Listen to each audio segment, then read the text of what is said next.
मी याबाबतीत माननीय अमरावती आयुक्त अमरावती यांचे जे परिपत्रक आलेलं आहे 30 मार्च 2011चं, हे सर्व मुख्याध्यापकांना सर्क्युलेट केलेलं आहे. या परिपत्रकामध्ये स्पष्ट म्हटलेलं आहे की बाबा शालेय जो आपला अध्यापनाचा कालावधी आहे, म्हणजे जे आपला 30 एप्रिलपर्यंत आपलं सत्र असते, 30 एप्रिलनंतर तुम्ही जे आपल्या बिल्डिंग्स आहेत समजा हे सार्वजनिक वापरासाठी आपण देऊ शकता. पण ते देत असताना या परिपत्रकामध्ये ज्या टर्म अँड कंडिशन आहेत त्या पूर्ण केल्यानंतरच आपण ते बिल्डिंग देऊ शकता.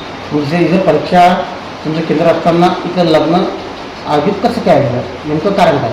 नेमकं कारण असं आहे की हे जे केंद्र आहे हे केंद्र 1 महिन्यापूर्वी निश्चित केलं होतं आणि यांनी लग्न समारंभासाठी आज जे बिल्डिंग त्यांनी अलॉट केलेली आहे यासाठी माझी कोणत्याही प्रकारची परवानगी घेतलेली नाही.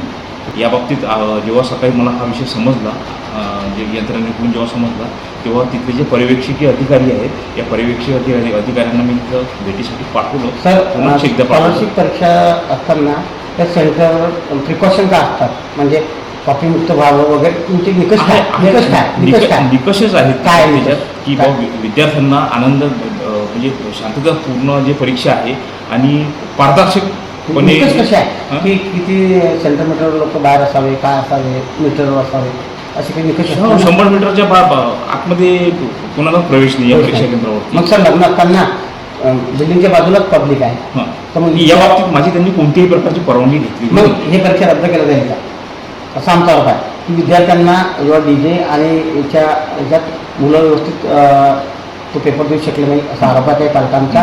आणि जे प्रिकॉशन असते 100 मीटरच्या बाहेर हे सर्व असावं, पण तुमचं 100 मीटर नाही, बिल्डिंगच्या बाजूला लोक पब्लिक आम जनता असल्यामुळे तुम्ही शासनाचे जे परीक्षेचे कोणतेही निकष तुम्ही अंमलबजावणी केली नाही, तर या सेंटरची परीक्षा रद्द करावी असं काही पालकांना. या बाबतीत माझ्याकडे जर कोणत्या प्रकारची तक्रार जर आली तर मी या बाबतीत वरिष्ठ कार्यालयाला मार्गदर्शन माझी पूर्ण पायनली केले गेले मान्य हो. माझी कोणत्याही प्रकारची या बाबतीत परवानगी घेतली गेली. मग सर कारवाई करावी, कारवाई करावी. बिलकुल मी निश्चितपणे या बाबतीत वरिष्ठ कार्यालयाला पत्रव्यवहार करतो.